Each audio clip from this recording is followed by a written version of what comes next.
Hi, I'm Shannon Haddock, and I am a fiction specialist here at the Hoover Library. And I will be bringing you good books to read for 2021 based off my readings in 2020. This book is Transcendent Kingdom by Yaa Gyasi, and that is spelled Gyasi. Her first book, Homegoing, was a huge success. And if you don't know already, she is a Alabama author. She Her family immigrated from Guyana to Huntsville, and both books have a bit of Alabama in them.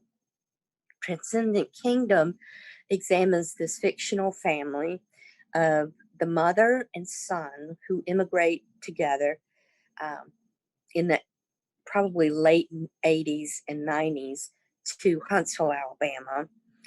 The mother has trouble finding work and ends up having two or three jobs as a caregiver. The son is a miracle baby, and as soon as there's enough money, the father immigrates from Guyana, and they try to make it as a family in Huntsville, rural Huntsville area.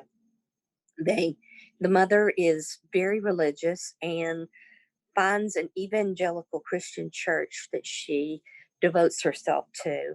They're the only Black family there at the church, and as Nana grows up, the son grows up, his name is Nana, he becomes a wonderful athlete in soccer and eventually basketball. As long as Nana is doing sports, everyone is excited for the family to be a part of the church. They think, because of sports being so important in the South.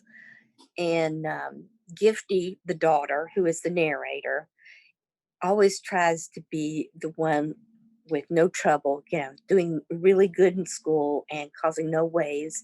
She adores her brother also. And at some point, the father figure moves back to Guyana because he's so unhappy in America and can't really get a job, things like that. He moves back. Nana feels this loss greatly, as does Gifty, and he becomes a basketball star. This is something that the mother and daughter endure because they don't really understand basketball. They go to all his games and take snacks and drinks and all that stuff. Very typical of what you would imagine in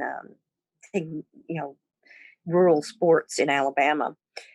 But this narration is seen from Gifty's fifth year or sixth year as a PhD candidate at Stanford School of Medicine. She's looking back on her life because her mother is in her care now. The mother suffers from depression and suicidal tendencies, and this is her second bout with depression, extreme depression. She had the pastor of her church called Gifty and said that she needed to be under Gifty's care, so she has come to California and won't get out of bed. Gifty is re-examining their life together. Her conflicts with her religion, her evangelical raisings, and her scientific teachings. She believes in science, but she still has some of the fundamental tenets of her faith, and this causes a lot of conflict with her and her friends.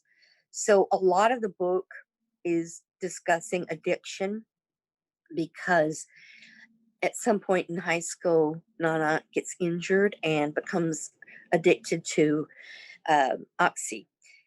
He develops quite quickly a huge dependency on the drugs, causing the mother to suffer from depression and anxiety. And Gifty, who worships her brother, also takes it very, very hard. It's just the three of them, and they do everything they can to try and help Nana, the son, um, dig out of this hole that he's dug himself into.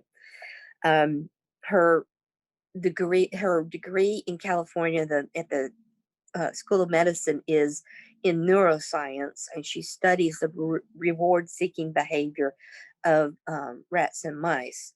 So her career choice is also um, a examination of her childhood traumas. She's trying to find out the inner workings of the neural pathways for depression and addiction. She examines all of this during the time that her mother spends in her apartment. It's a very, very easy to read book with tough subjects. And I think that anybody who really wants to understand a little bit about what families go through, uh, you'll really get this book. And this narrator is the strong person who seems to have her head on straight, but she has a lot of conflicts between her faith that she grew up in and the science that she has been educated in. I think you'll enjoy this book, and you may have to put yourself on hold for it, but be ready to read something really deep and meaningful in this book. I hope you enjoy it, and you can get it at the library. So thank you very much.